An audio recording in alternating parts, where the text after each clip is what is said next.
Hi, everybody. Oh, it is September 24th, 2024. Thank you for showing up. Wow. It's intense. It is intense what we are living. I wish it was going to get better. God, do I wish. I wish. It's not. Not for us collectively, not for many of us individually. Sorry to say. Hello, Alicia. Geofactor 3. Yeah. Surviving life has replaced living life. Unfortunately, that is what is taking place for an awful lot of people, and more enter that grouping every day. James B., hi. Yeah. Yeah. So sad. What happened to the family? What happened to community? What happened to friendship? What happened to us?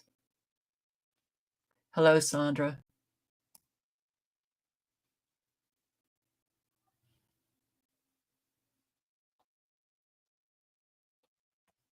Yeah, I agree, James B. And he writes, the sadness I see today. There is a daycare at the end of my street, mothers and fathers dropping off their little ones to be raised by strangers. Not good. Not good. And what happens to the elderly? They get parked in a nursing home or assisted living, or that means something's wrong with our society and how we deal with one another.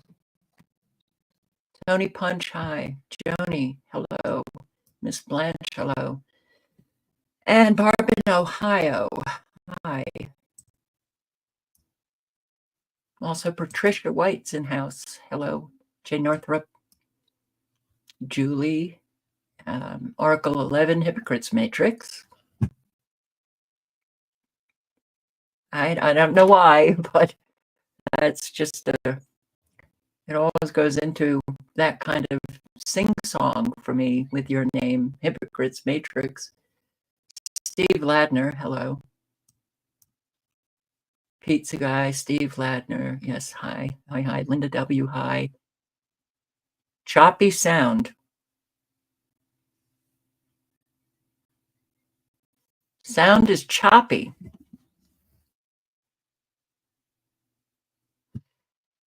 I don't know.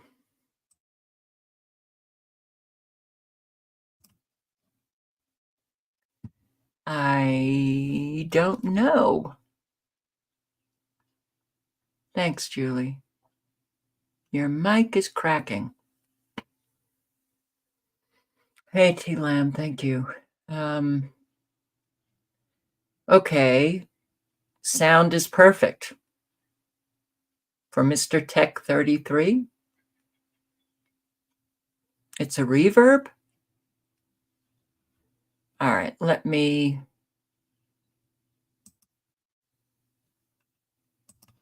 see. I'm just going to reset this and see if it works. Oh, God. Oh, I hate it. I hate it. I hate it.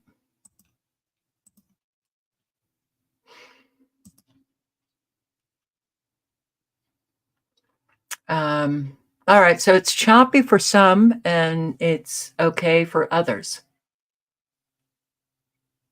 That sounds like it's not my mic. That sounds like YouTube might be playing around. The sound is fine now. Sounds great. Okay, good. Good. Rowdy Wood. Hi, Connie. Hi.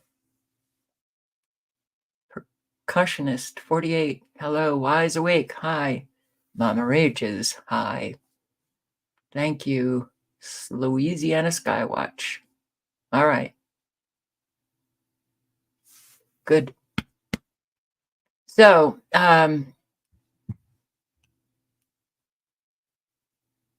and whatever the choppiness it was in the beginning, it wasn't my mic. I don't know. So let's look at radar. I got you in there already. Look at this. Look at this long defined line of supercells breaking out. Wow. Now that's an interesting supercell in Oklahoma. Look at this frequency. Look at these two frequencies hitting. Well, actually three. Yeah. No, mainstream meteorologists are not going to tell you the truth. Man is controlling weather. Look at this. I mean, really?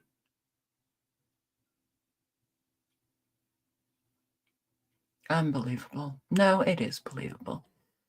It's unbelievable and believable at the same time. Look at this. Yeah, I'm going to, once again, say to those who don't know anything about nanotechnology and the nanobots that now cover our atmosphere, go to my channel, Never Lose Truth, go to the playlist, go to weather modification, and go to several videos on nanotechnology controlling our weather. So it looks like we've got severe weather. Look at these lines. Yeah, I mean, it's very obvious when you see this over and over and over again, all of these supercells activating all over the place.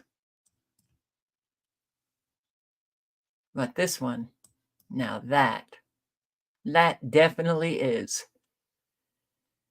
I haven't seen that. That's quite the capture.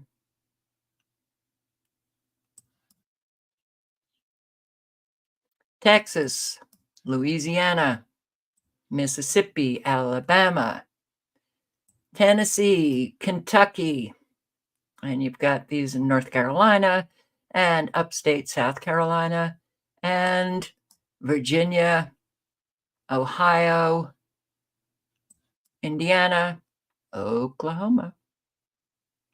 That's nasty. Kansas, Missouri, Iowa.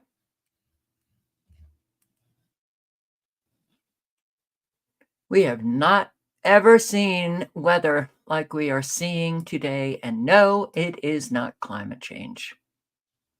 And Southern California, extremely low frequencies, blasting away.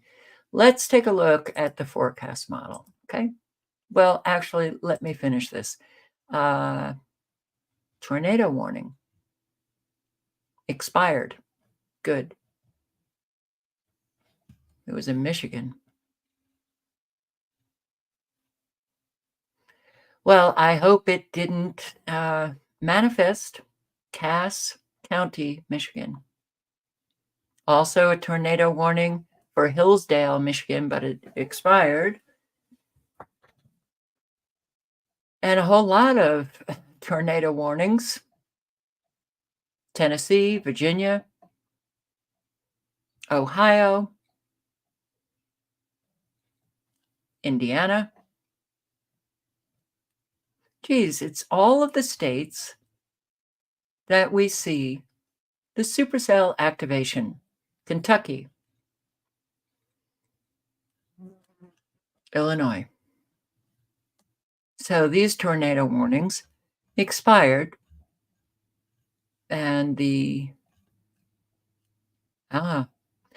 have severe weather warnings for Louisiana, Mississippi, North Carolina, Ohio, Oklahoma, Tennessee, Virginia.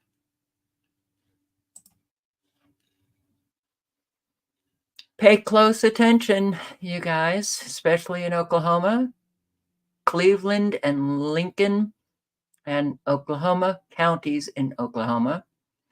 In Ohio, you've got Hancock, Ottawa, Sandusky, Seneca, and Wood counties. Mississippi, you've got Calhoun and Chickasaw counties. Also Grenada, Montgomery, Webster. Louisiana, it's Caldwell County. Ohio, Erie, Huron, Lorain counties. North Carolina, Stokes, Surrey, Patrick for Virginia. Tennessee, Hancock, Hawkins, Sullivan, Washington, Lee, Russell, Scott, Washington, Tennessee, Virginia counties. Also, Pennsylvania. Never heard of Pennsylvania until I started looking at severe weather alerts. Also, Danville City in Virginia. I will say the scariest one is Oklahoma. It is nuts. It is absolutely nuts. It is insane. It is pure evil. Your family's in Erie.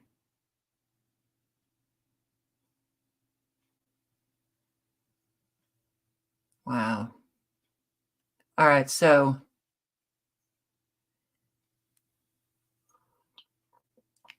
it's not what we've ever seen. Radar in the recent years has completely and utterly changed. The forecast model for our hurricane coming in, let's just see. I see this news broadcast today. Now they're coming out. Oh, it's formed into a hurricane. They have all of their meteorologists and live programs where people can call in to ask questions about this hurricane. But they said that it had a new direction. So let's see if it has a new direction. All right, so this is Thursday at midnight, September 26th. A whole lot of severe weather for you in Georgia and Tennessee into Kentucky. That severe weather, I believe, is new. I didn't see that last night on the forecast model. Severe weather, northern Georgia, even before the hurricane hits. No, I didn't see this. So this is new. All right, so you've got a whole lot of severe weather here in Georgia going into Tennessee. Northern Georgia. So, and also severe weather in Florida, the northeast side. But here comes the hurricane. So this is at 6 a.m., September 26. So the severe weather continues for hours in Georgia. And I keep saying Georgia because I have subscribers that live in that area. And so that's midnight and then 6 a.m. And here we go. So the severe weather weakens a bit for North Georgia, strengthens again for Tennessee. And here, this is the most bizarre hurricane that I've seen. Really? Okay. So it's the eye of the storm that makes landfall, but you've got a lot of very bad weather coming your way. Panhandle of Florida, Georgia, And here it goes. Also, the southeast Alabama, which is not looking good at all. And it comes about. But look at this thing. So you're going to have quite a bit of really bad weather, according to this forecast model. Okay. Now we're at midnight, September 27, and it does not look like the severe weather. Yeah, it lessens just a bit for North Georgia, but then it comes right on back. It lessens a bit at around 6 p.m. on Thursday. But again, midnight, the late hours, they love those late hours. And now, Florida, Alabama, and Georgia. Midnight, September 27. Be very careful.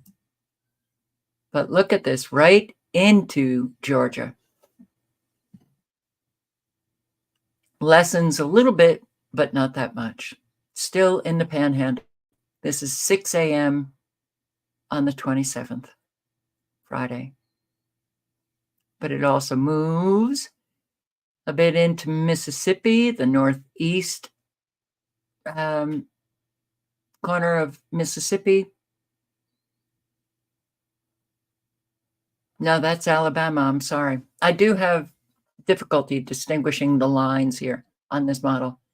No, that's Alabama. So Alabama, Georgia, and Florida, it's be very careful. Be prepared.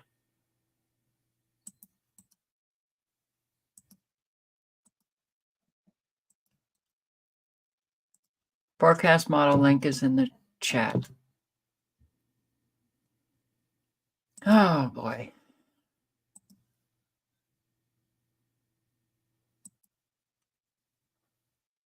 I think I put the severe weather alert site link, but I put it in again. They do truly love those night attacks. So, yeah.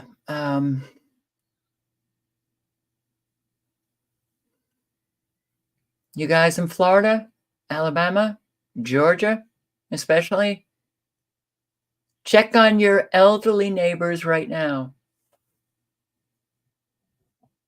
and tell them that they can call you if they are having problems.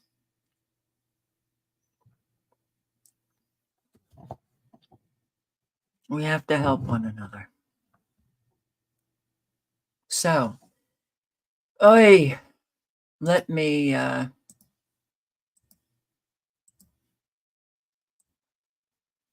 show you what's been going on. So, what is this? That storm Boris that flooded out France, well, Italy, then France the next day. Bad, bad, bad flooding. Now it's the UK. Are we to believe that Boris is just circling around European countries? Or no, it wasn't Boris?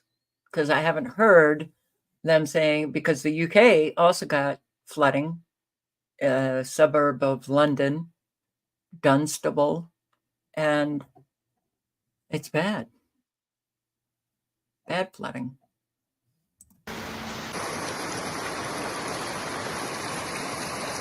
As the UK faces challenging weather conditions, the Environment Agency has issued 68 flood.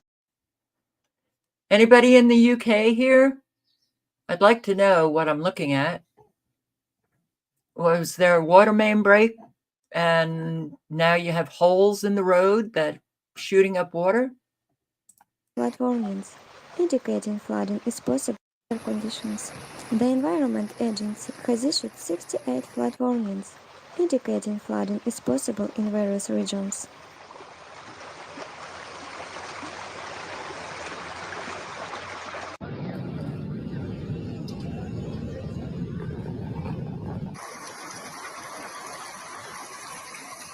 These warnings serve as an important warning to residents and local authorities to prepare for potential flooding by ensuring safety and minimizing damage.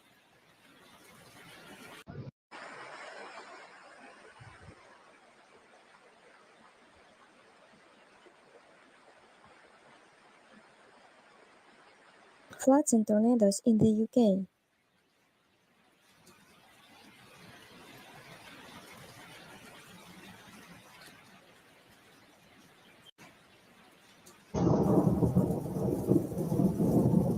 Flooding in Dunstable, the town centre is flooded heavy rain on 22nd September. Oh, that's right. Tornadoes too.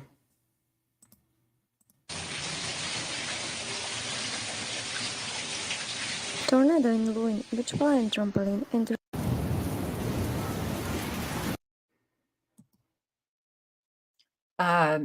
Thailand.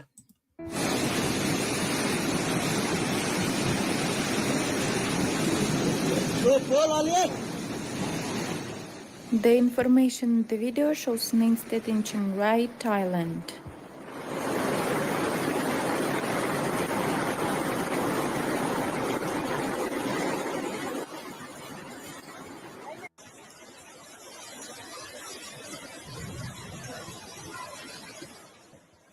Severe flooding in northern Thailand has destroyed homes and schools, causing damage to 140 schools. สะพานก็ขาด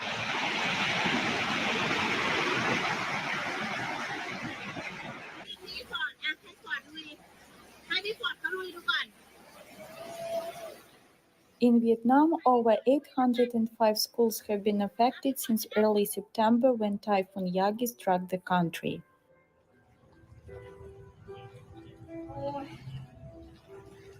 เมื่อไหร่มันจะแห้งไม่รู้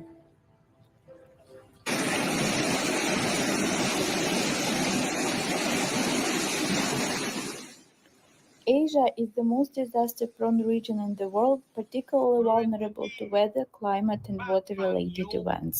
ตำบลป่างิ้วอำเภอเวียงป่าเป้าจังหวัดเชียงรายครับสถานการณ์ตรงบริเวณถนนเส้นทางหลักระหว่างเชียงใหม่เชียงราย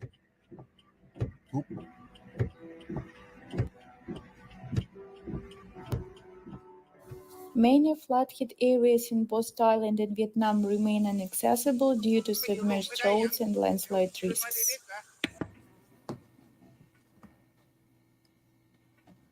Okay. Turkey. heavy flooding in Trabzon, Turkey. Life was paralyzed.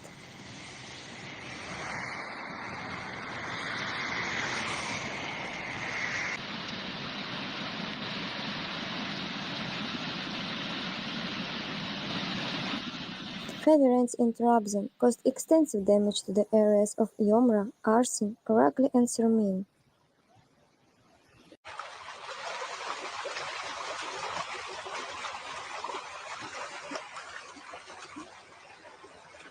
The severe weather conditions negatively impacted daily life in the region and caused severe damage to infrastructure.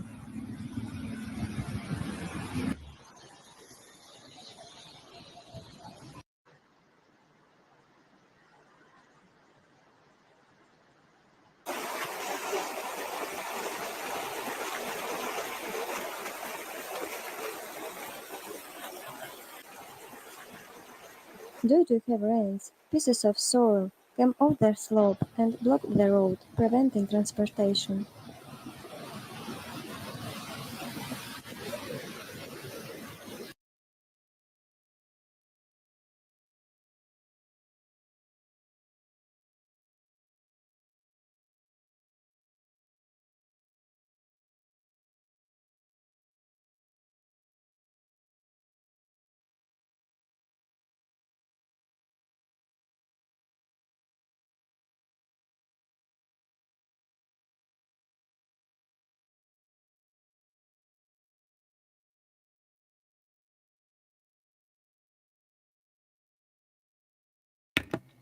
I'm going to put in the link to my playlist for weather modification.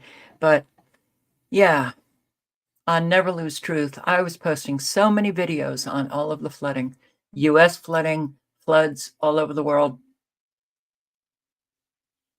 And then they took down the channel, so it stops when they took down the channel. But here, directed energy weapons, the fires, global warming, climate change, nonsense. Weather modification, HARP.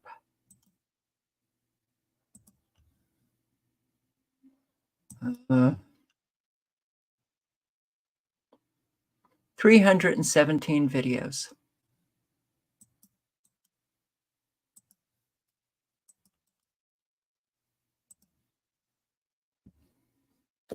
There, the link is in the chat. So if you want to claim that I'm off my meds or crazy, you're just a stupid person and you want to remain stupid. That doesn't say much about who you are. There's so many different methods in which they can create all of the fires, the flooding, the severe weather, the tornadoes, the high winds, the heat waves, and it's right here. Heat waves already, and all you need to know that it's temperature modification induced by man.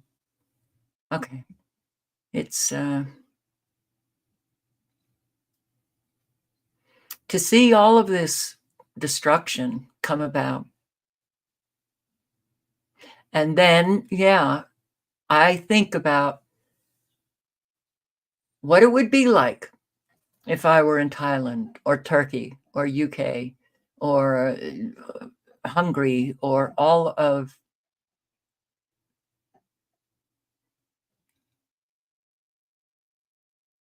literally destroying lives. Weather modification by artificial satellite. Okay.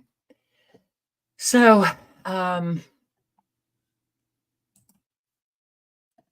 another earthquake for Japan. An earthquake of magnitude 5.9 occurred in Japan on September 24 and caused a tsunami.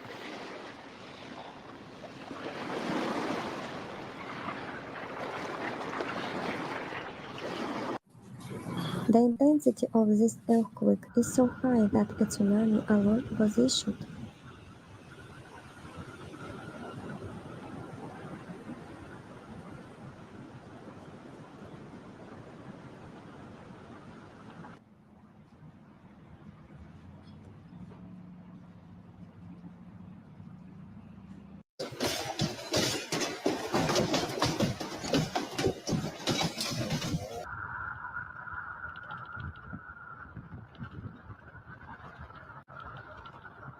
The tsunami was about 1 meter high on the island of Izu and Ogasawara, and 50 centimeters high on Hachio Island.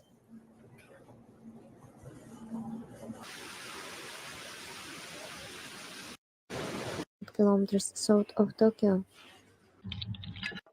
And think about what it must feel like to be Japanese. You have an earthquake and you see what looks like a tsunami coming at you. There's an awful lot of people all over the world with PTSD. Newsom bans plastic bags in California stores. Okay, so that's going to help climate change. Now, I'm not saying that plastic, the use of it, has not flooded an awful lot of the surface of the earth, but these stupid bans that they do. In fact, California had a ban on single-use plastic bags. That didn't work out too well. So now they're going to be banning plastic bags from stores. The only plastic bags permitted will be those provided within a grocery store packaging, meat and stuff like that.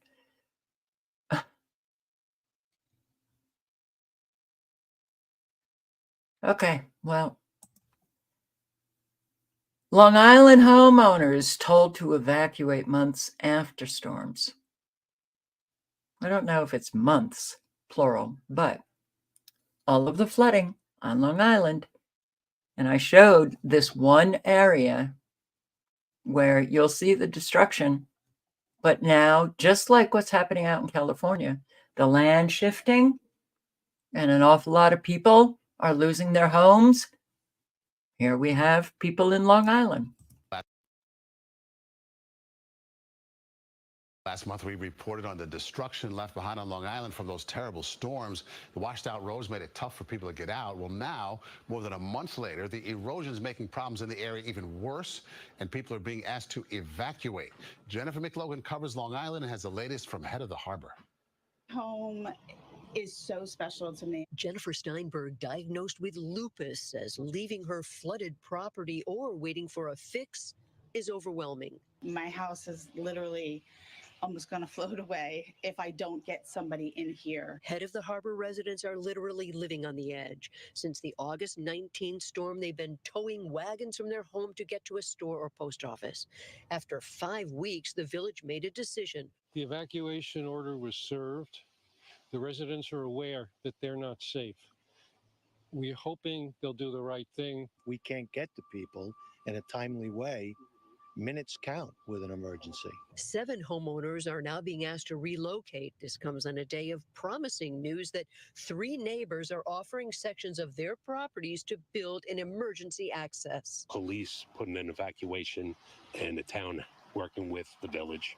We'll be able to do this in a couple days. But at an expense. This tiny village of 400 homes faces $1 million in damages to its roads and sidewalks, depleting its yearly budget. The village must submit reimbursement claims. Homeowners are anxious. Since it was a natural disaster, FEMA would be responsible, but it hasn't federally been declared. The emergency access road will be used for at least a year until a permanent Mill Creek Road is rebuilt. From Head of the Harbor in Suffolk County, Jennifer McLogan, CBS News. That's a lot of destruction. Yeah. Farmers rush to keep Astubula, I can't pronounce that, county. This is Ohio. The dairy farm that went up in flames. But I do want to play this video because an awful lot of people came out, even from other states, to help out. We need to help out. And we need to continue to help out once the cameras are gone. And it's like a week after all of the destruction, people still need help. Devastating fire at one of the biggest dairy farms here in Northeast Ohio. The fire devastating the Comp Dairy Farm. That's in Ashtabula County. Now the community is coming together to help. Colton Molesky has the story from Dorset Township. The Comp Dairy Farm has roughly 2,000 cows, and roughly 1,200 of those cows need to be milked, which is what used to happen in the barn that burned down last night. And as you can see behind me, there's not really any cows in any of these barns. That's because a lot of farmers from around the area and from states away came in to get those cows out off-site and get them care as quickly as possible. There's nothing better than a farm community, but after this is it. Mandy Orahood is a Farm Bureau Organization director, but today she seems to have more in common with air traffic control. We've got people coming from Michigan and Indiana, and so it's been incredible. Orhood is also a neighbor and one of the many people to show up and lend a hand at getting hundreds of cows to whatever farm can handle them. It was the parlor that caught on fire, so our priority is the milking cows. We've got some cows that didn't get milk last night, so going on 24 hours, that's not good for the cows. Folks are coming out in force to assist Comp Dairy Farm, some taking in a few dozen cows, others taking in hundreds. Trailers and trucks lining the road, waiting to help. This is people that have each other's backs. They're coming, they're offering their food, even people who don't know cattle or have trailers. Orhood says this is simply how farmers are, caring for their neighbor, even if that neighbor is states away. And the help keeps arriving in the form of trucks and donated pizza delivered in. Overwhelming kindness for Sherry Comp and her family. And they would load the trucks and get them moving. And as he's doing that, we're getting more phone calls. I can take this many. I can take 40. I can take 50, and more truck drivers coming. So that was a blessing. My daughter's 6. She was carrying water for the firefighters. So, with the families, it was the farm families and the community showing up. As for the fire that was called in around 7 last night, it's still under investigation. Just outside of Dorset Township, Colt Molesky, 19 News. Good. Good. Now, not good. Farmers under attack. I'm ready to quit. Vandalism? Oh, well, I have to play it out. You're going to hear the first, in the first couple of minutes. Criminals have lost their minds. They ain't right. Back to As a Man Thinketh on Yanasa TV. Today I'm going to... Hi there, friends. Welcome back to As a Man Thinketh on Yanasa TV. Today I'm going to talk a little more about vandalism on farms because it's something that I've continued to see again and again and again, and it seems to be increasing over the years. Maybe it's just because I've been following it more often than I used to, but there are some farms in South Carolina that I wanted to talk about today. Last week, if you watched this channel, you heard me interview a young couple in their 20s, late 20s, who started a farm during COVID, and they were recently vandalized. Somebody had gone through and cut all of their hay bales. As it turned out, or what they know so far, is somebody paid the vandals to go out and cut the hay. They know that because they offered a reward, and the crooks that do this stuff aren't very intelligent, went and turned themselves in for the reward money.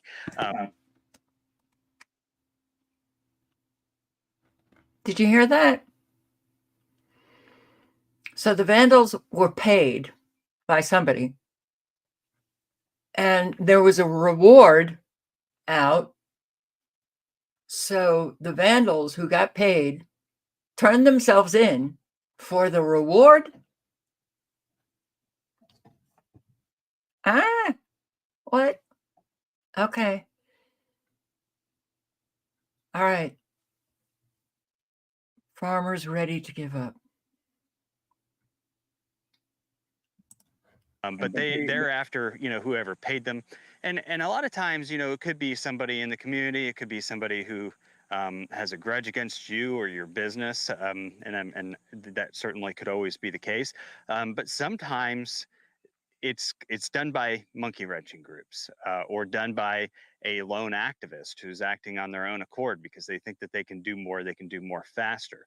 The state of Oregon this year had some massive fires in the Cow Valley. We know that those fires were intentionally started because of how many fires there were along a rural road and on either side of a major highway. And the thing about that is they probably knew that by starting those fires, they'd be completely disrupting the cattle industry in the state of Oregon. And that's because BLM has changed how it manages its lands in that particular area. A lot of it will go to conservation as soon as they determine that the land needs to be put to rest or should not be grazed. Well, when you set it on fire, suddenly that process speeds up. So I think that whoever did those fires knew exactly what they were doing, knew exactly what the implications were. It's just like the people who cut the hay bales. They knew exactly what the implications were by cutting the hay bales at the time they cut them, where they cut them, how they cut them, and what it would mean to the farmer over the winter. If anything, they were probably hoping that the farmer wouldn't have noticed until the winter, at which time, what's the farmer going to do?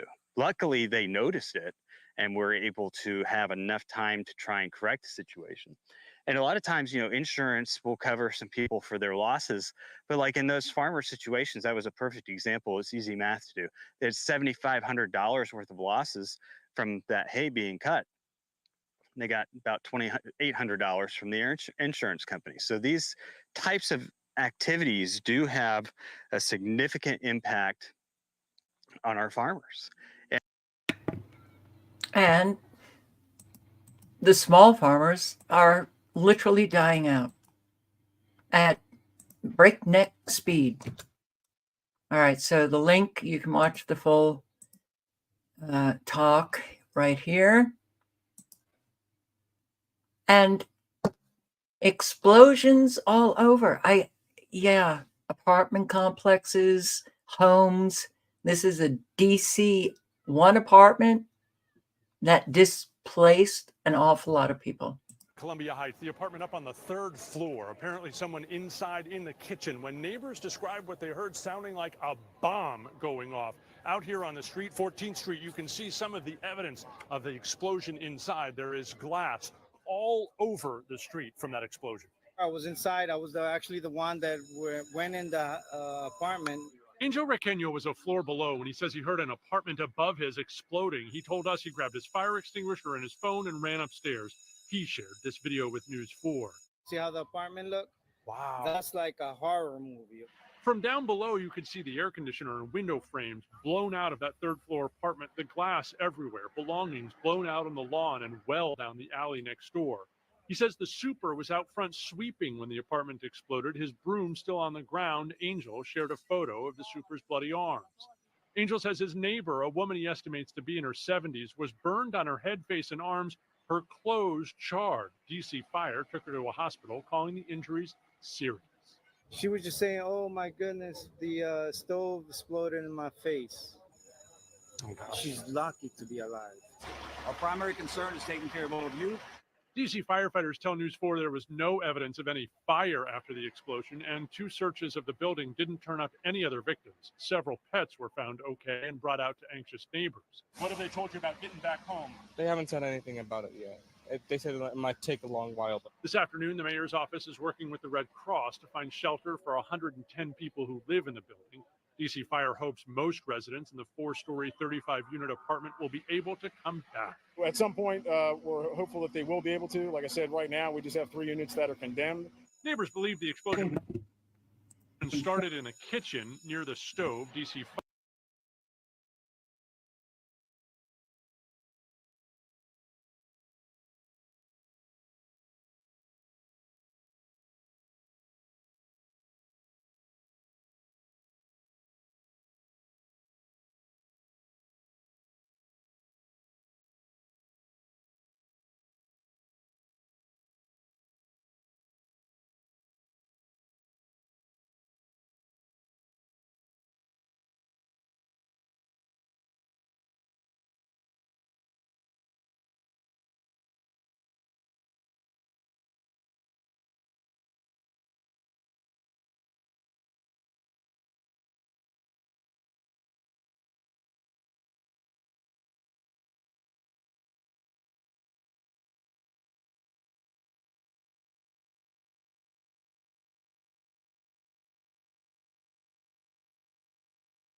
Yeah, I know. Now it's sound. Now it's back. So we have a lot of destruction going on, an awful lot of people. When, you think about, of all Western nations, we are the sickest. We're the most unhealthy. So when you look at all of this destruction for the individuals who have to do an awful lot of work to restore their homes or to find other places to live, a whole lot of these people are not in good shape. physically, right? And then when you look at everything that's happening and you realize that our children are the sickest in the world,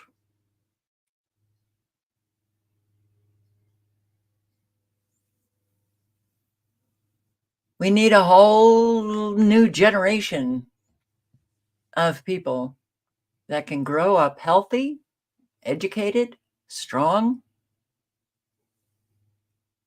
We don't have it. We don't have it. Regardless of what you think of RFK, I'm not interested. What he is saying is absolutely true. Now, why America has the sickest children on the face of the earth, right? There is no nation in the world that has children as sick as ours. We spend 2 to 3 times what Europeans spend on our health care, and we have the worst health outcomes. We're 79th in the world in health outcomes. We're behind Mongolia, behind Cuba, behind Nicaragua, behind Costa Rica. We've lost 5 years since 1970 of longevity compared to European countries. You know, we're getting shorter and shorter lived every year. During COVID, America had the highest body count of any country in the world. We had 16% of the COVID deaths in our country. We only have 4.2% of the world's population. There's countries, you know, we were told Haiti is going to get wiped out by COVID because they're not going to be able to afford the vaccine. Nigeria is going to be wiped out. That's what Bill Gates and Fauci told us. Well, guess what? Haiti had a 1.3% vaccination rate. 1.3%. We had like an 87% here. Haiti had 13 deaths per million population. We had 300. So we had 200 times the death rate. And when CDC was asked about why do we have the highest death rates, they said it's not our fault. It's because Americans are so sick. They have all these chronic diseases. And the people who died from COVID were people who were obese, they had diabetes, they had asthma, they had autoimmune diseases, and that's what we have. So the average death from COVID, according to CDC, had 3.8 chronic diseases. So it was the chronic disease that was killing them. It was chronic disease that took them to the top of the cliff. And they're hanging there by their fingernails, and COVID came and stepped on their fingers and dropped them off. But it wasn't the COVID that was killing them. COVID did not kill healthy people. It killed unhealthy people. And we have the unhealthiest people in the world, and that's why we had the highest death rate. And why is our country, which had the best healthcare system in the world when I was a kid, why are we have the worst health of any country on earth? It's sinking us economically to 5 times our military budget. This is what's bankrupting our country more than anything else. God bless you, Bobby Kennedy.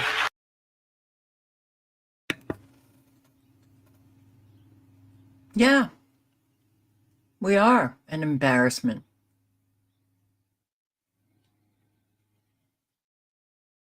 It's because Americans are lazy and want to buy fast food. They deserve to be sick, eating shit all the time? Really? Why am I saddled with a lot of chronic illnesses? Why do I feel like shit every single day? I don't eat fast food. We don't have nutritious food left in our country. That's the stark reality. Even the organic, you don't know if it's organic, for one thing, but it's covered with pesticides and herbicides.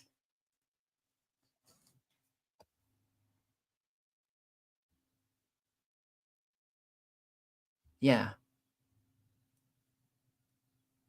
We breathe toxic air, poisoned air. We have poisoned water, poisoned food. There's an awful lot of people who try their best and still come up short in terms of their physical health.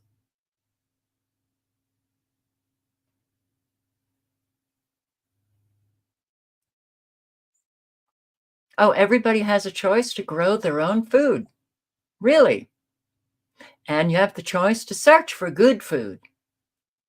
Again, lazy. All the judgments. Yeah. Well, if it was a matter of choice, there'd be an awful lot of healthy people.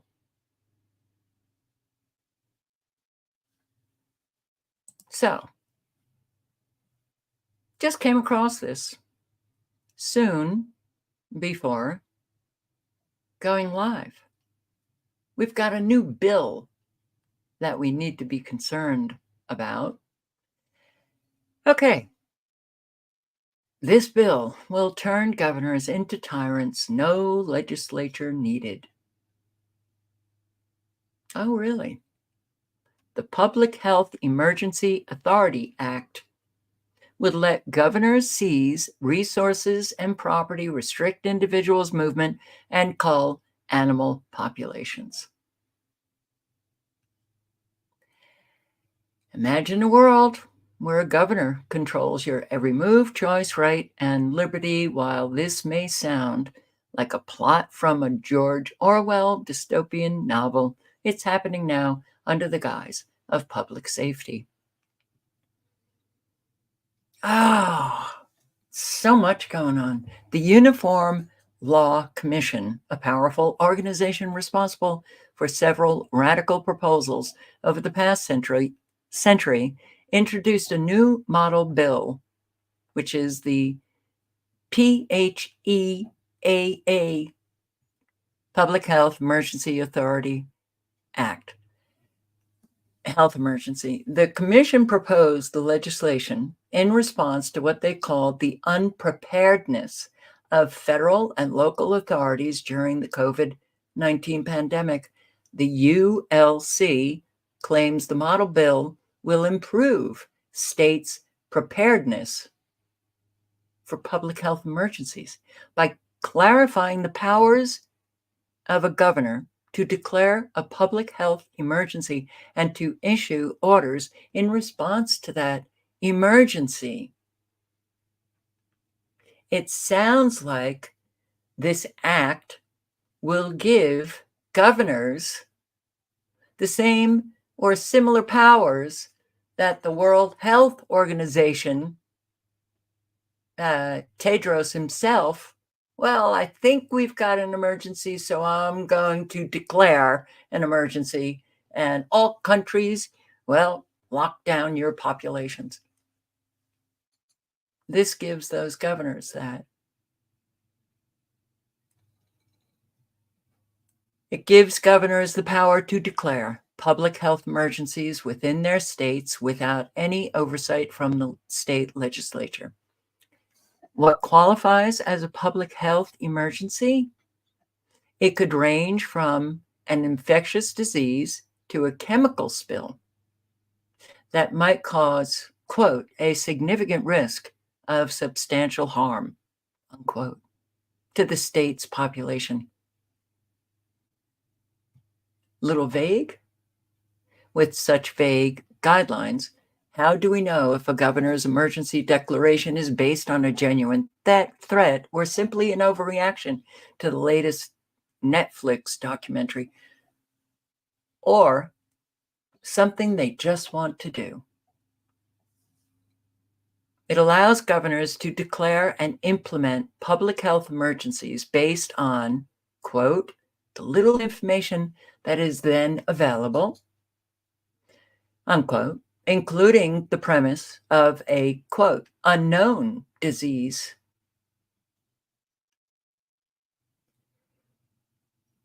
So this is a federal act. It sounds like it's in response to a lot of those states, like New York State and that governor,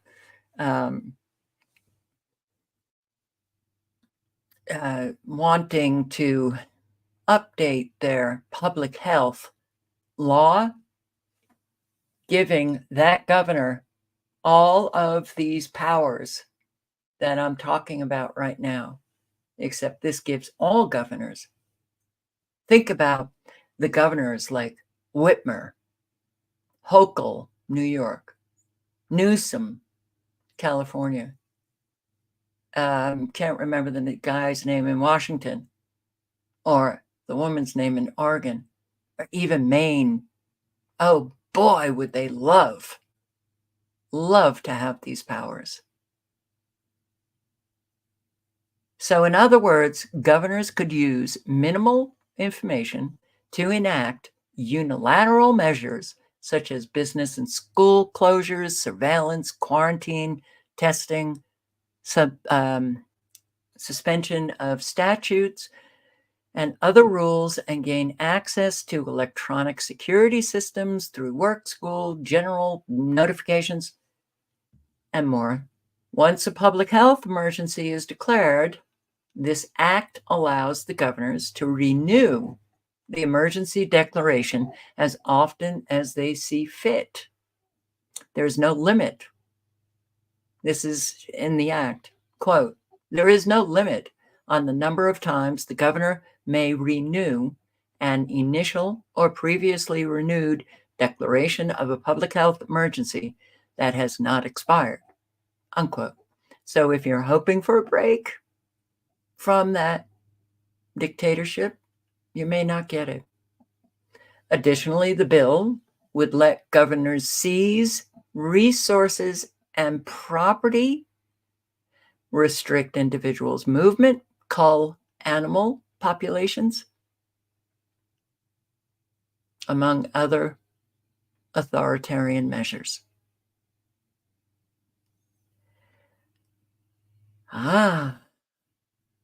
Not good, huh?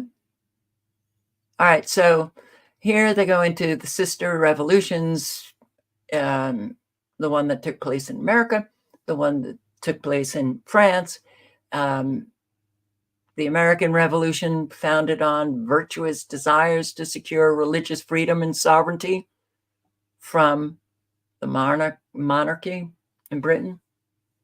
The French Revolution aimed to abolish all past truths in the name of science and reason.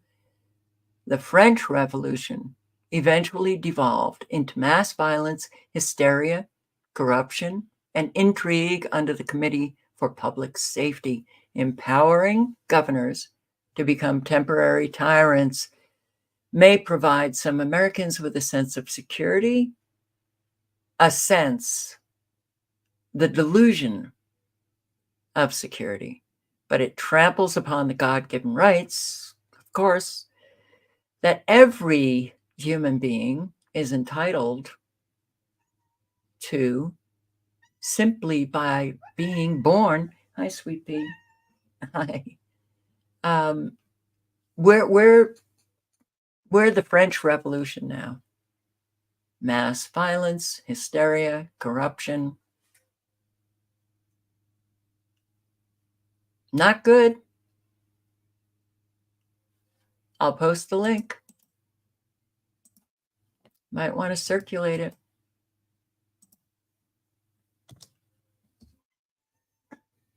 Okay, so now let's switch gears just a bit. The homeless crisis getting worse every single day. Getting worse every single day. Contaminated water, sewage leaks, not just in Colorado, but happening all over the country.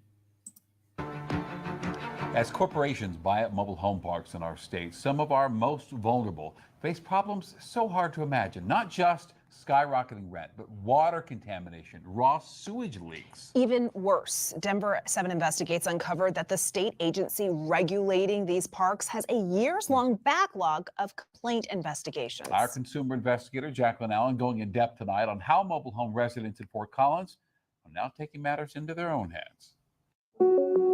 In a place considered affordable to live. And the rent increase is it's gone out of control.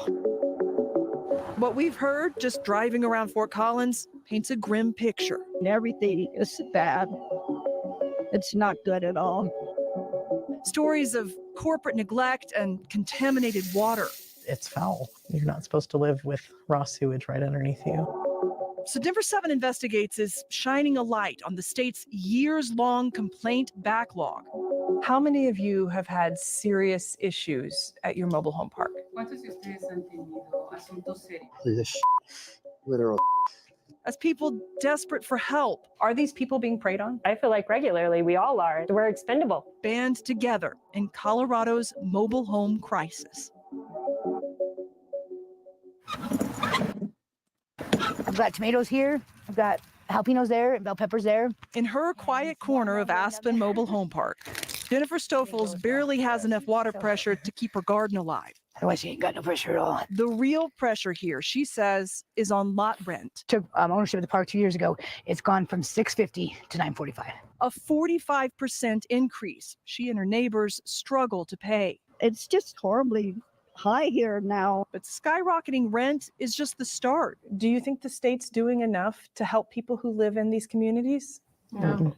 We sat down with a group of resident leaders from mobile home parks across Fort Collins. Underneath our trailer, we are hemorrhaging water and raw sewage. Worried about retaliation. They roll all over us and they don't want to hear. But wanting their voices heard. Teresa lives in Hickory Village, where she says work on aging pipes has repeatedly contaminated the water. On this day, we found a boil water notice posted. Cada vez que hay una reparación, contaminan el agua, mandan el aviso, a veces un poco tarde. Out-of-state corporations have taken over many of the trailer parks in Fort Collins. How many of you have mobile home parks owned by corporations? So residents keep telling us reaching the right people can be a challenge, and they've learned they also can't count on the state. In 2019, Colorado state lawmakers created the Mobile Home Park Oversight Program, MPOP, where residents can file complaints against landlords. But through an open records request, Denver 7 Investigates discovered a serious backlog. Complaints that came in during 2020 took an average of 937 days to close. That's 2.5 years. To date, the state still has closed only 62% of complaints. And in the most recent annual report, we found the program only issued 2 notices of violation. Advocates say that has a chilling effect on filing complaints. We've got a problem with our government. It ain't doing what it's supposed to be doing, and we're still footing the bill for their salaries? Are you flipping kidding me? Wow. All right, so I also, yeah, and the homeless figures, 650,000, I think it's much higher, but a whole lot of people now are posting on the housing crisis, the unbelievable number of people going homeless. No, not from drugs, not from alcohol, because they can't afford. They cannot afford. They can't afford rent. They're being shoved out to the streets.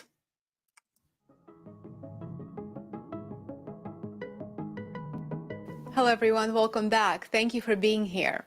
The United States is facing a housing affordability crisis and an extreme homelessness problem unseen before. This is extremely concerning because this is a sign that the middle class, which traditionally has been the backbone of the American society, is disappearing. The income gap is getting wider as the number of those who are unable to become homeowners in their lifetime is rising. Homeownership has historically been a way to transfer wealth to future generations, and that link has been broken. At the same exact time, the number of homeless individuals who are permanently on the streets in big cities, that number has risen to just below 700,000 across the United States. We have more than 500,000 of individuals living on the streets. So what does that tell us about our society, about our government, about our economy? And when you factor in sending billions and billions overseas, by the way, did you know that we just sent more troops to the Middle East on September the 23rd? More troops were sent. When you have Did you know that we're also getting ready to hand over 375 million to Ukraine on top of the billions that we have provided Ukraine already? So the military-industrial complex is the most important industry in the United States. Killing, death, war. That's what our representatives fund, but nothing to help the American people. Shouldn't that really piss people off? Guess what? Things are heating up, and I could foresee an awful lot of people actually getting violent because they're not making it, and more fall into that category every single day. So I will post the link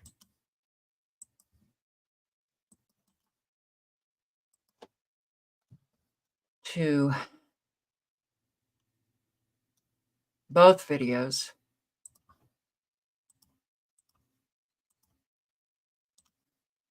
This is the one on Colorado.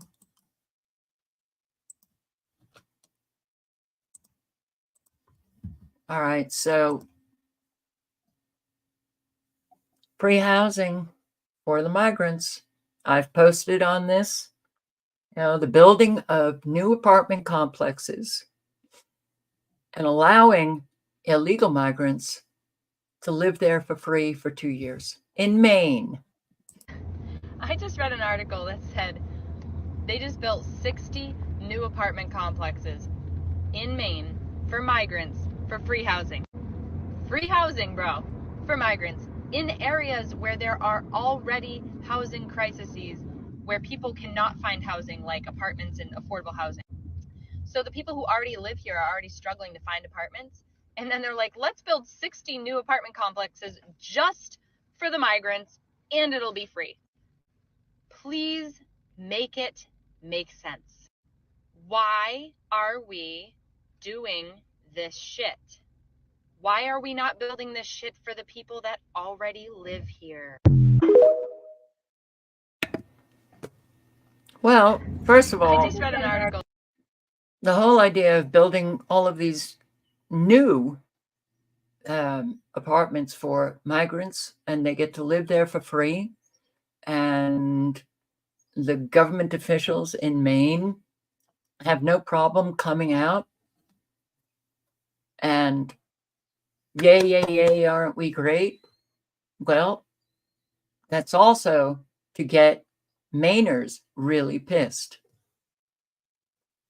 Rightfully so, of course, but to let the American people know, Mainers in this case, that we don't give a shit about you. You're done. You're not even on our radar anymore. This is how bad things have gotten. This is why it was really important for us to hold people accountable forever. But we stopped doing that. And a whole lot of people, oh, yes, it was the social engineering of forgiveness. Press forgiveness. Push forgiveness. First. Don't resolve anything. Just forgive. The word blame in the early 80s, I noticed that there was, if you use that word, you got backlash. It was like, oh, how dare you use the word blame? No one's to blame. There is no evil. Oh, that person's just negative. Positive. Be positive. Forgive everybody. Don't hold anybody accountable. We're not going to play the blame game. So people actually got scared because they were judged by their ordinary Americans around them, their social network, if they ever held anybody accountable. Social engineering of Americans was swift. With whatever they wanted to socially engineer, it was swift, it took off. And then the ordinary Americans were socially engineering each other into being obedient children.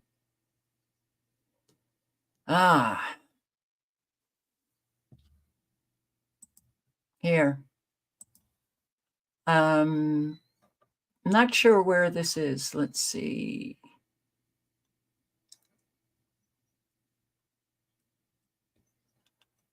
She might say where it is, but it doesn't matter. It's going on all over. Try not to go too political, but I just had to share this. So my husband just got home with my oldest son. They were on a hockey weekend up in Buffalo. We live in Cleveland. And they were staying in a town outside of Buffalo called Amherst, New York. And a security guard came over to my husband. He was standing outside. He was at a Hampton Inn, and the security guard was at a hotel next door. And he said, hey, when you park your car tonight, make sure you're parking it in the front of the hotel and under the lights, because we've been having a lot of crime. And my husband's like, why? What's going on? What's happening? He's like, well, the hotel that I work at is 100% occupied by illegals from Honduras that were sent here from the government. And Jim is like, why? What's going on? He's like, they don't work. They don't speak English. And they're getting fed for free. They're staying for free. They've all got phones, and they all have transportation ways to get around. And they guess their stay is until November 15th. So you do the math. I wonder why they're here until November 15th. Try not to go too political, but it's not just about the vote. We know our presidents are selected. So there's an awful lot of people who understand that our presidents are selected, but still think that they're bringing in all of these migrants to vote, as if that matters. So let's just play the game. We've got so many games going on in our country. We'll play this game just to keep Americans, we're going to foster their delusions that we still operate like we used to. We don't. All right. So, and here, more. Oh, I'm forgetting. I think this is Alabama, but there's an awful lot of activity for town council members, with the members of the community coming out, and they don't want the migrants. But where is this? Let me make sure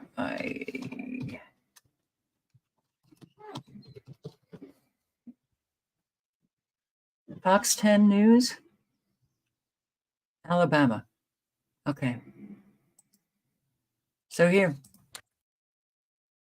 We've got breaking news tonight. Reports of up to 1,000 Haitian immigrants coming to Baldwin County in the next few weeks, specifically Fairhope.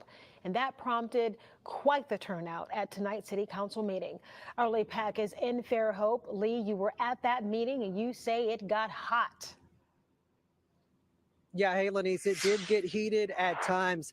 I can tell you, like you just said, the turnout was overwhelming tonight. But right off the bat, Mayor Sherry Sullivan and other council members tried to shut this down, calling it a rumor, saying there's no truth to it. Take a listen. To be clear, we have not seen or received any notification that that is happening, nor is it expected to happen in Fairhope. So just imagine my surprise when I start getting text messages and emails that we were inviting immigrants to live in our city. And folks, let me just tell you, that's just patently false. It's just false. We've never even had a conversation up here. Never, not even in a work session, not even in a council meeting. Not going to be a sanctuary city. We don't have any desire to be that. And the last number I heard was up to 30,000 refugees. So, you know, it went from 1,000 to 5,000 to 15 to 30. So. And I can tell you, I've covered a lot of hot button issues here on the Eastern Shore. Not only was the council chamber standing room only, but the overflow filled up the lobby over here. And I can tell you, it's an extensive lobby. A lot of people coming in to express their opinions. Some of them taking offense to what some of the council members said, trying to dismiss some of the reports on social media saying it got out of control and that people need to use common sense when looking at social media. They didn't like what they heard there. But some of this does stem from a signature, a letter that was signed by Council President Corey Martin in 2022 at the height of the Ukrainian war, saying he supported helping women and children refugees. He said he wasn't speaking for the council and that none of this has anything to do with the other. He doesn't know how it got to this point, but a lot of people speaking their mind tonight, some of them even comparing this to what's happening in Springfield, Ohio with the Haitian immigration population there. But a lot of people who spoke really just saying that they don't believe Baldwin County nor Fairhope could accommodate just a mass relocation of immigrants. And I want to say that I support legal immigration, and I think most people in Fairhope probably do. You know, we do, but not illegal immigration. I wanted to come to address the fact that our schools really cannot take on any more students, especially students that don't speak English. Our teachers, our schools are maxed out. Our teachers are at capacity. I was at my son's baseball game when I listened to what you were saying, and I want to remind everyone why we're here. We're here because of a letter that you signed. We're not here because we're incompassionate or we don't have feelings or we don't care about people. And you know what? All I could think of when we're talking is that we're gaslighting every single one of us. Looks like y'all stepped in it, didn't you? Tell us what you're going to do if this does come to pass. Okay, y'all are sitting up here all smug and everything. Tell us what we need to know. When I heard what our mayor said, and then I heard what each of you said, I felt like, okay, you're all saying, don't worry about it. It's not going to happen. We're not going to approve this. Don't worry about it. It doesn't matter whether you approve it. It's going to happen. Now, my question to you specifically is, Fairhope Police Department ready to handle this? What's the answer on that? I want to put you all on notice. You don't start doing your job. You will all be out next year. Haitian immigrants, both those here documented and undocumented, commit crimes at lower rates than native-born Americans do. According to the Cato Institute, I hate having to cite them. Yeah, well, we listen to our constituents. We hear them. We don't want any fear factors. We want to let our constituents know that there are no illegal anybody coming in. The program that I signed was about 3 years ago. It was a federal program. There was never ethnicity involved. It was about displaced refugees. And that's our, you know, when you're given much, you're expected to do much. So to protect you. So house them in your house, sir. They're legal? Really? Why? Because government says so? Immigration law has become obsolete. It's illegal. I don't give a shit who says it's legal. Even the President of the United States. It is illegal. Doesn't matter that the Department of Homeland Security and the President developed these programs. Doesn't make it legal. We have treason going on, and treason is not legal. You know, non-citizens added to states' voter rolls through DMV, Department of Motor Vehicle, even after admitting lack of U.S. citizenship. So your government officials and those bureaucrats are all treasonous. When you have everyone pretty much, virtually, on the whole, behaving as treasonous. I keep hearing curse words. Yeah, they all think that they're doing a swell job. And they're not.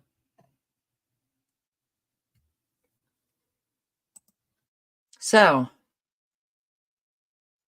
where are we in this country? We're up Schitt's Creek without a paddle. And boy, things are going to boil over. And don't we know it? More and more and more, literally are just trying to hang on every single day. They can't pay. They can't pay for virtually everything. And there's no trust. So Americans have lost trust in U.S. physicians. All institutions have, well, their trust scale. Nobody trusts the institutions, and there's hardly anybody who trusts one another. Trust in doctors and hospitals has plummeted. Northeastern University's research reflects a staggering drop in trust between 2020 and now, going from just over 70% to 40%. Dr. Marty McCary, a surgeon at Johns Hopkins and author of the book Blind Spots: When Medicine Gets It Wrong, he explores how these trust issues and medical misconceptions are impacting our health. Dr. McCary will participate in a Senate roundtable today with RFK Jr. about the chronic disease epidemic. Dr. McCary joins me now. Doctor, good morning to you. Thank you for hopping on. Just first, this precipitous, drop in trust over the past 4 years. Obviously, the pandemic playing a big role there, I imagine. But as a doctor yourself, that must take the wind out of your sails to see those numbers. It does, Marky, and it's difficult to watch that decline. That's a real decline. That was a 30-point decline. Trust in doctors and hospitals went from 70% down to 40%. I need patients to trust me when they come into the hospital. I think a part of this decline is a feeling in the general public that they've been lied to by public. Not a feeling. Fact, sir. It's not a feeling. They know that they have been lied to. It's a fact. Go on. Public health officials about the importance of keeping schools closed for a year and 9 months in many parts of the country during the pandemic. The importance of wearing a cloth mask for a toddler for nearly 3 years, that there would be no developmental delays or learning loss from the school closings, and ignoring natural immunity and vaccine boosters in young, healthy people. So a lot of people feel that they've been lied to. And so how? Feelings, nothing more than feelings. You're kidding me. Americans know that they have been lied to. And that's why they don't trust you. Because of all of the lying, the disinformation, the misinformation that our government puts out, and that, well, physicians and doctors in the medical field, they were, I have to go along with this because, they're going to destroy my career.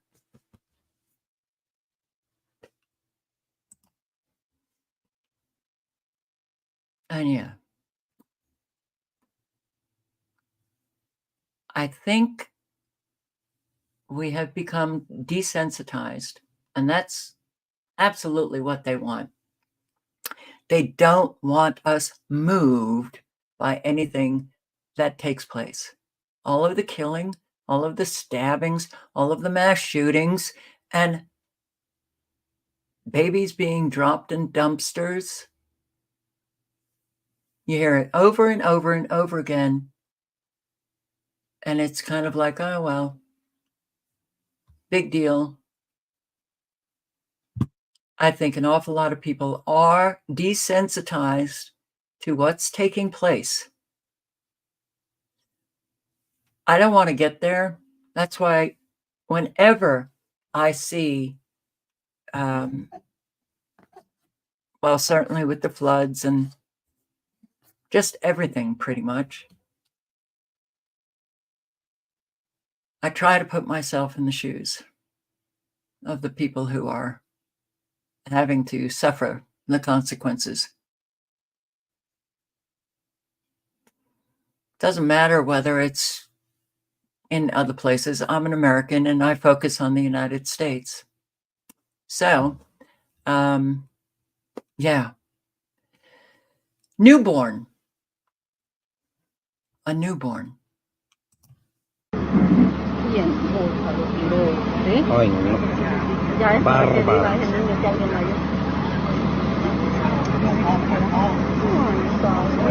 Como varoncito se ve, ¿verdad?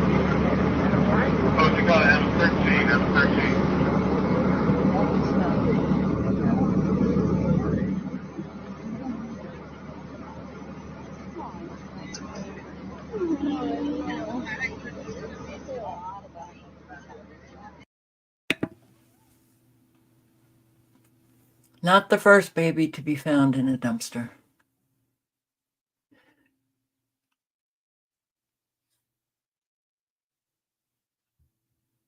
We've become a moral cesspool. There's very little care out there for anything. Throw away baby in the dumpster. Okay. And proposed changes could impact affordable childcare. If we cared about children,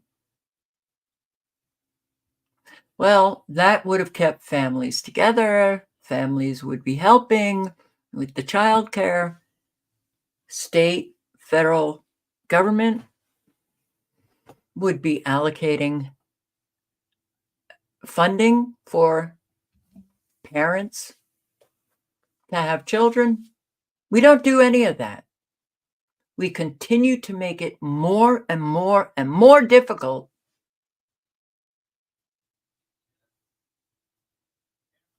So this is where we're at.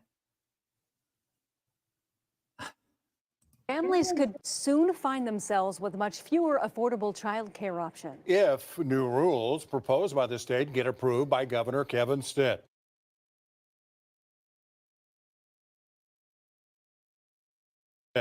News 4 Spencer Humphrey is here to break down these changes and what it means for you, Spencer. Yeah, guys, if those rules get approved, fewer Oklahoma families would qualify for child care subsidies and fewer child care centers would get the funding they depend on to keep their doors open. A lot of us feel like we're a hostage in our own business. Child care providers sounding the alarm after the Oklahoma Department of Human Services proposed an emergency policy change they say would severely impact your ability to find your kids affordable care. You will see centers that will close because they just financially will not be afford to stay open. It all has to do with subsidies DHS pays out to child care centers meant to help families who can't afford care. Right now, 85% of Oklahoma kids and families qualify. They can attend any of the more than 3,700 licensed child care centers across the state. DHS rates those child care centers from 1 to 5 stars. Centers with higher ratings get paid more per subsidized student than centers with lower ratings. But DHS says they've essentially run out of that subsidy money, telling us the pandemic era level of spend is unsustainable. So under their proposed new system, only 70% of Oklahoma kids and families would qualify for subsidies, meaning potentially fewer child care centers would be eligible to get that funding they depend on. It would also put in place much stricter criteria on that rating system. Even just one minor infraction would automatically drop a center to a 2-star rating. That would mean fewer centers able to earn the highest amount of subsidy dollars, with many more centers earning much less. They basically can put you out of business by this financial revocation. And if you add pressure to all of these parents. Okay.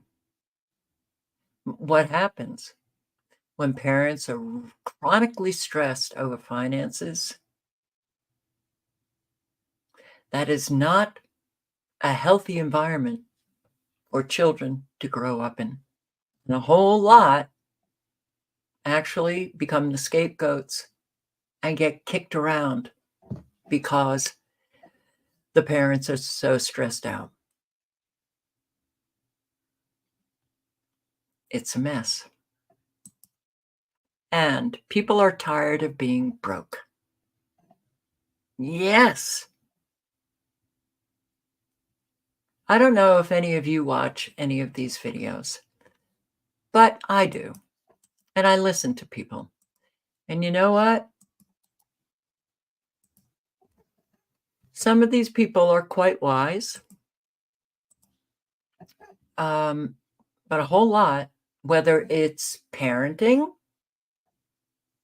and raising kids and how much it costs, or compilations of parents who can't afford daycare, but hey, Oklahoma, make it harder. Yay. You know how unbelievably expensive daycare is in our country? All right, we're a mess. But when you take everything into account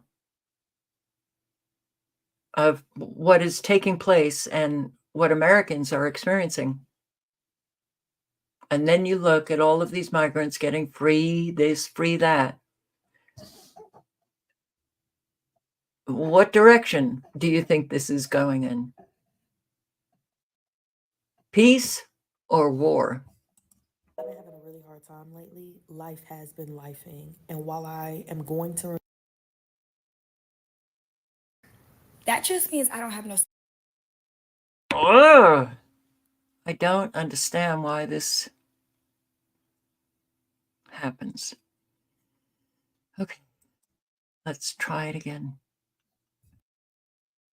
And while I am going to remain hopeful, I'm also going to remain honest. And that means sometimes acknowledging painful experiences and painful emotions and resisting the temptation to bypass those things just so that I can maintain an image of being more positive. When you are carrying heavy things, it is very hard to have this exterior of lightheartedness. And so that's a pressure I've chosen to take off of myself.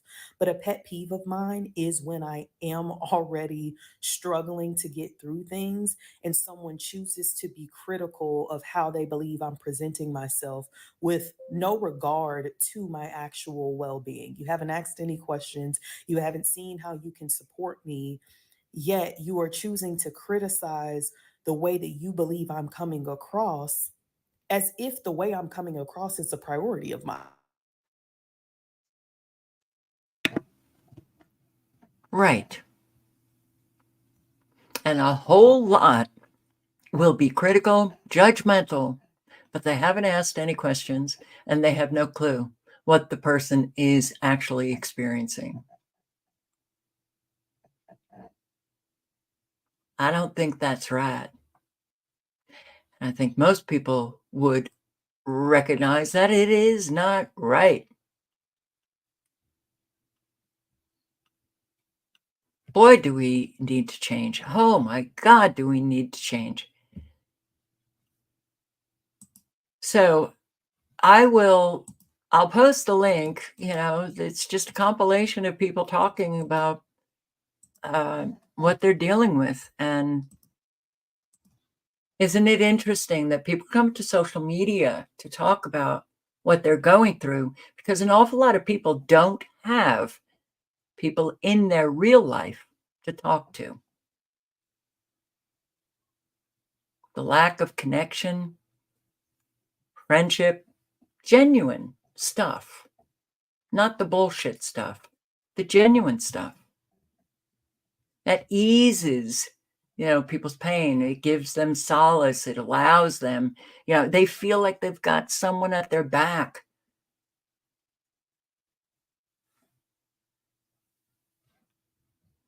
A whole lot of people in real life, it's empty of all of those things, all of those kinds of relationships that they desperately need. Okay, question. How are you all doing this? So I just went grocery shopping. And I'll do a haul for you. How about that? But I just don't understand.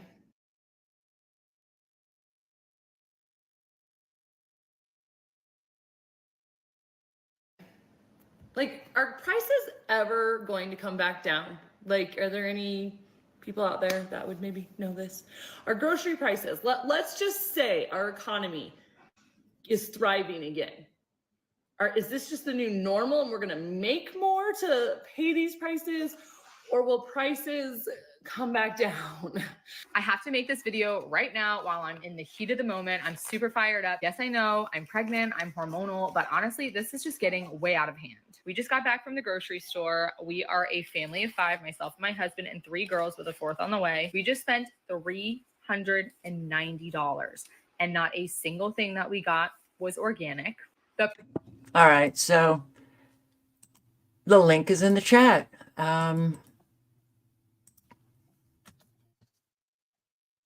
No, the prices are not coming down. And no, people will not be making more money.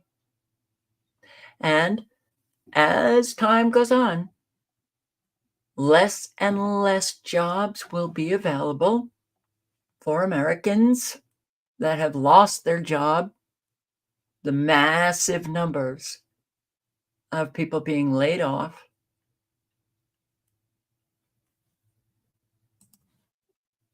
Yeah. And yeah, I'm going to play this. Okay.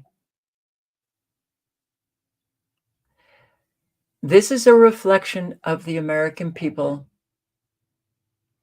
the collective, not the communist collective, but the collective people in our society. Trump, Harris. That's a reflection of what we allow. Well, believe it or not, even in this tightly controlled nonsense that is still available on her YouTube page and produced, of course, the appearance of interaction with the public rather than an actual interaction with genuine random members of the public, she couldn't even follow the script if there was one. This was a question that was asked of her by a couple who clearly you can tell want to vote for her. Watch in particular the face of the bloke here. We really would love to know what your plan is to help lower the cost of living. What? What are you asking me? I don't have an answer for this. Can you see that? Can we roll it again? Watch her face. Watch how frightened this woman is about answering a question in a scripted forum that is a advertorial because she has no answer on this. We really would love to know what your plan is to help lower the cost of living. Wow, leading in the polls, inevitable according to the 538 model. Well, it's her answer to the scripted question in the scripted room that should frighten everyone. Again, keep an eye on the bloke here when they start to take shots where the wife is trying to be impressed and he's slowly not, because this is a buffet of word salad. Yeah, first of all, thank you both for being here. And yours is a story I hear around the country as I travel. And in terms of both rightly having the right to have aspirations and dreams and ambitions for your family, and working hard and finding that the American dream is, for this generation and so many recently, far more elusive than it's been. And we need to deal with that. Blah, blah, blah, blah, blah, blah, blah, blah. Now come over here. I've got something to show you. That's her plan. That's her plan. We need to deal with it.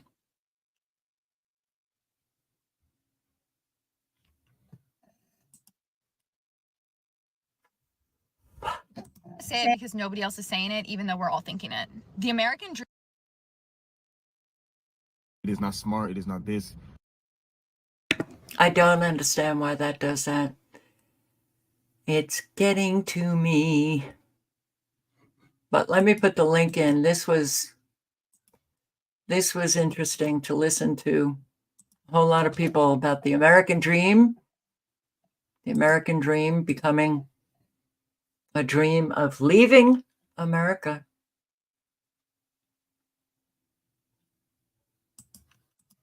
In your own future. It is totally up to you. I'm just gonna say it because nobody else is saying it, even though we're all thinking it. The American dream is to leave America. I traveled the world for 6 months straight by myself. 4 months in Asia, 2 months in Europe. And no, don't come at me. I've been on my own since I was 18 years old. And yes, of course, I'm blessed to be an American. I'm blessed to have a strong passport. And I'm blessed that I've been able to start my own business and travel the world. But I'm telling you, I've been home for over a year now. There's not one city in the United States that makes my soul feel alive, that makes me feel like I have community, that makes me feel like people are loving and respectful and not divided and judgmental. It's toxic here. We have no love here. People literally think that I'm the crazy one.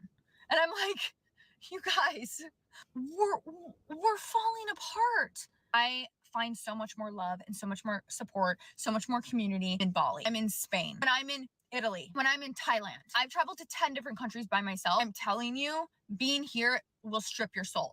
I say this because I want to see if anyone else is feeling this way. And if you need help, like I want to get out as well, and I need direction to make money online and support myself financially abroad, please contact me. I'm a business coach. I can help you. The American dream. It is soul crushing. I felt like that for decades, that there was something wrong with the American way. And with things getting worse, people, a whole lot, are noticing. Where's the love? Where are real people?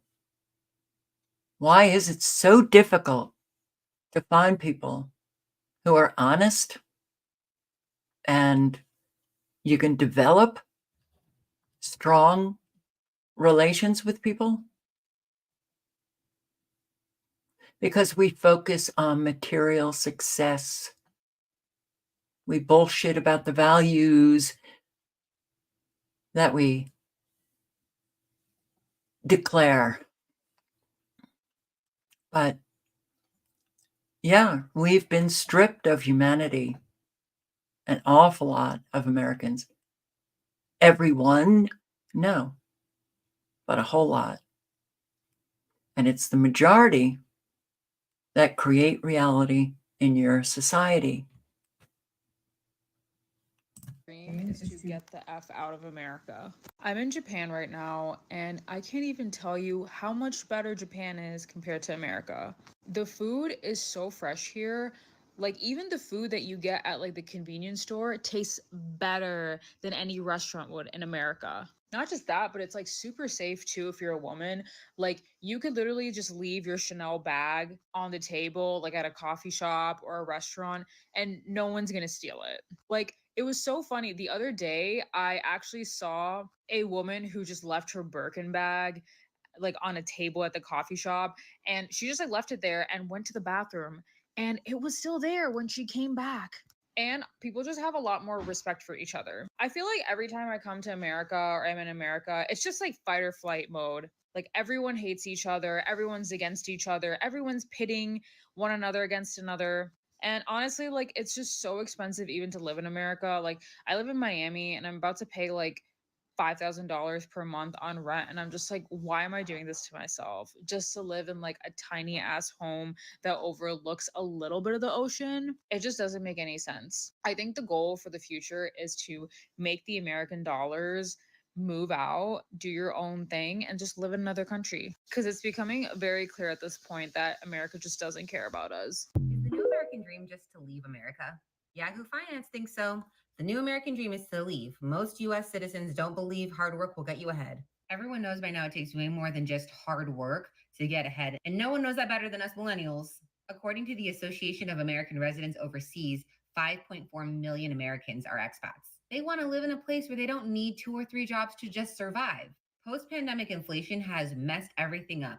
Everyone is more so worried about paying rent this month rather than long-term goals. So what's the option? But this Axios article really caught my attention. The American dream for some is leaving the US. Thanks to social media giving us a window into the lives of those who have been brave enough to leave, the rise of people applying for European visas has gone up since 2020. And a lot of countries offer digital nomad visas, which I've covered on my page: Japan, South Korea, Costa Rica. But I love this. This couple in their 50s said that they have been aging in reverse since leaving the American toxic hamster wheel, like straight from the horse's mouth. So I want to know, what's your controversial opinion about leaving the United States? Let me know in the comments. This is a topic. So the comments that I see here is blah, blah, blah. Don't come back, please. That's why people want to get the hell out of here. People like that, who respond like that.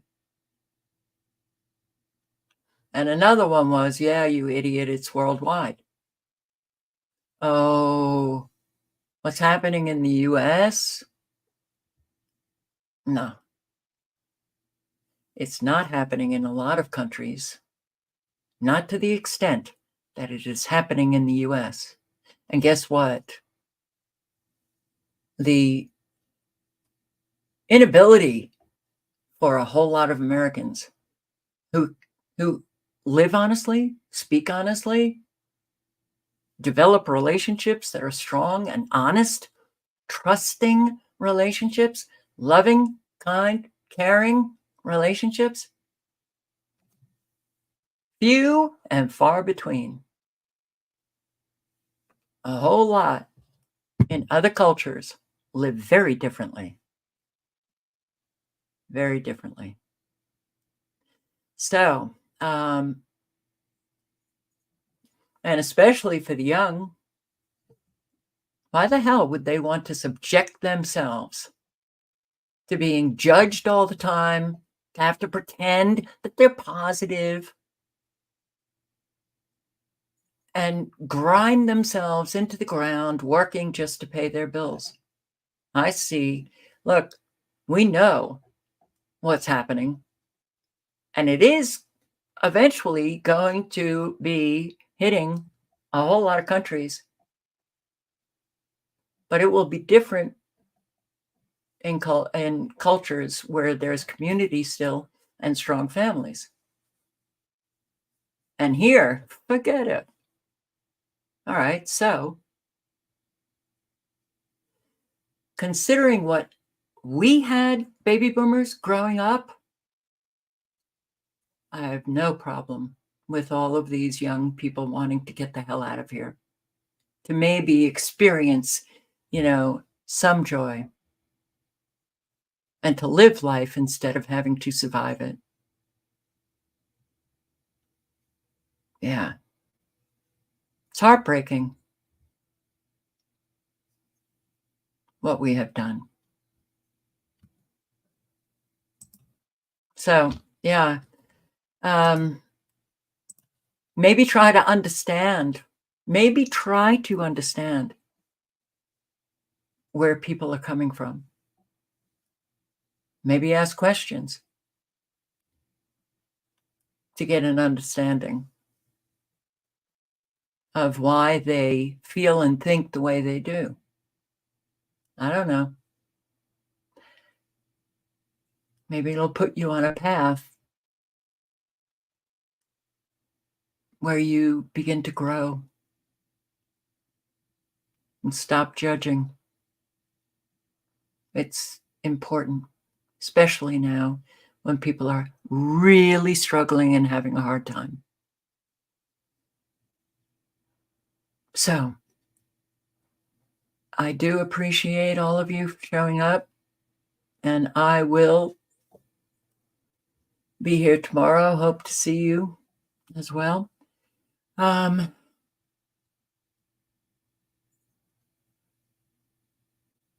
whole lot of people still do not see the connection between how they operate in the world and the manifestation of how we operate collectively.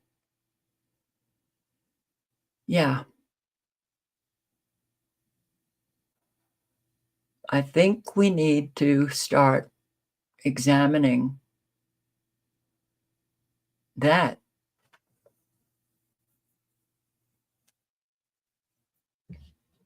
as hard as it is to accept, wow, I have responsibility in this nightmare, it's got to be faced. If you don't face it, you will never grow, and you'll be a hard one to deal with. So, some other good people in this video, I'll post the link. Be safe. Help those in your community. Help those in your family. Help your friends.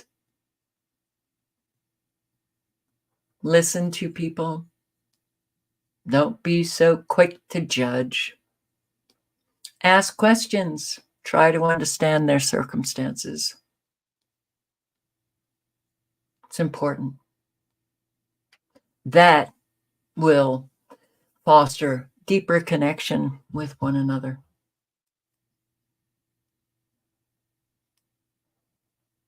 All right. Do be safe and good night. Good luck. Ciao, guys.